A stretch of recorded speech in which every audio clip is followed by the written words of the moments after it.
Chers compatriotes, après plusieurs années de silence et de retenue qu'imposait mon statut d'homme d'État, je me sens dans l'obligation de briser ces devoirs, car le salut de notre peuple en dépend.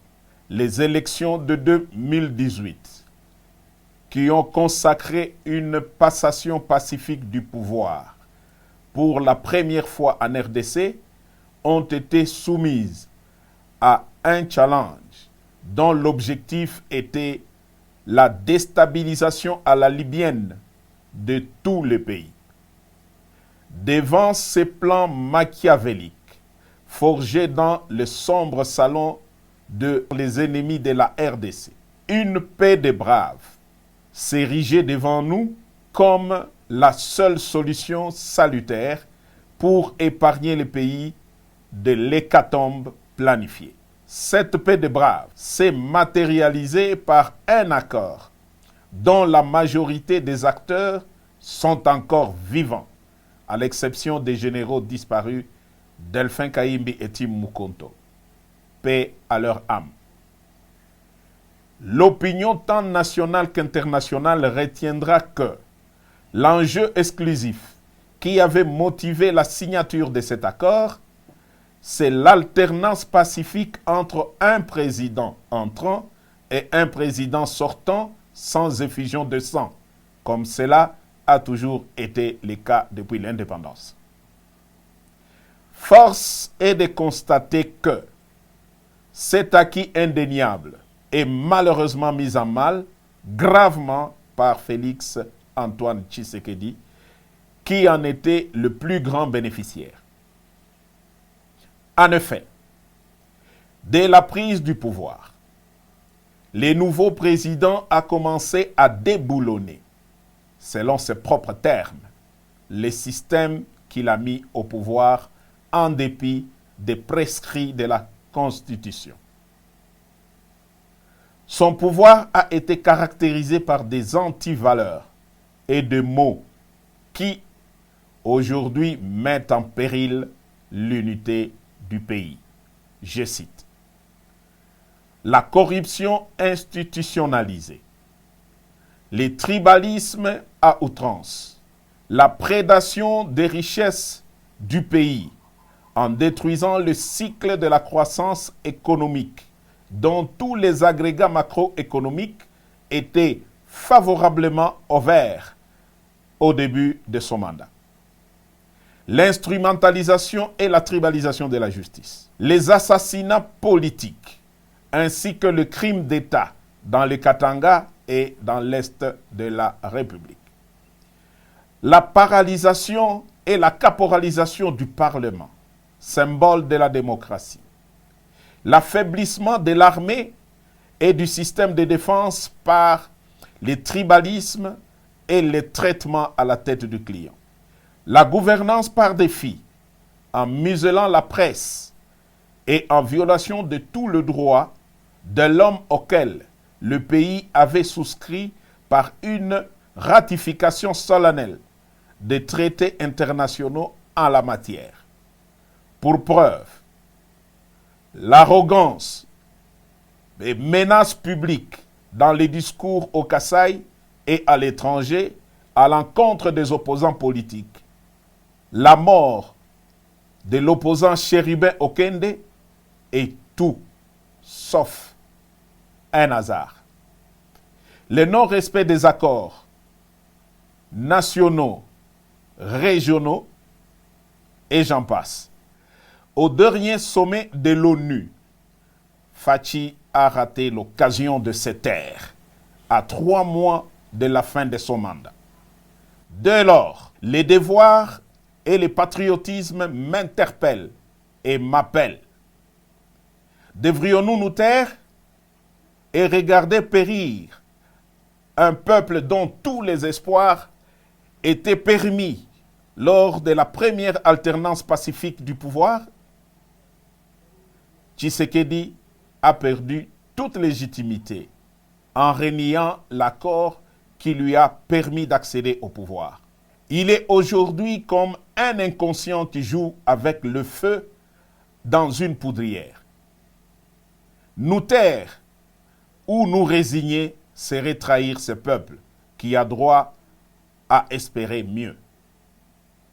L'armée et la police, ainsi que toutes les forces de défense du pays, ne sont plus liées au devoir d'obéir dès lors que le commandant suprême est devenu lui-même un danger par son immaturité, son incompétence notoire, son népotisme et son comportement tribaliste qui menace l'unité nationale. Les élections prochaines seront le feu qui va embraser la poudrière. Car, loin d'être transparentes et inclusives, elles ont été organisées pour une tricherie à grande échelle et malheureusement cousues de fil blanc. J'en veux pour preuve. 1. La répartition des sièges ne représente pas la vérité démographique de province et les faits en faveur de milieux sociaux favorables à Fachi. 2. La CENI est fortement tribalisée, ainsi que toutes les chaînes de commandement pour l'organisation des élections, à savoir A. La chaîne de commandement des opérations électorales. B. La chaîne de financement des opérations électorales.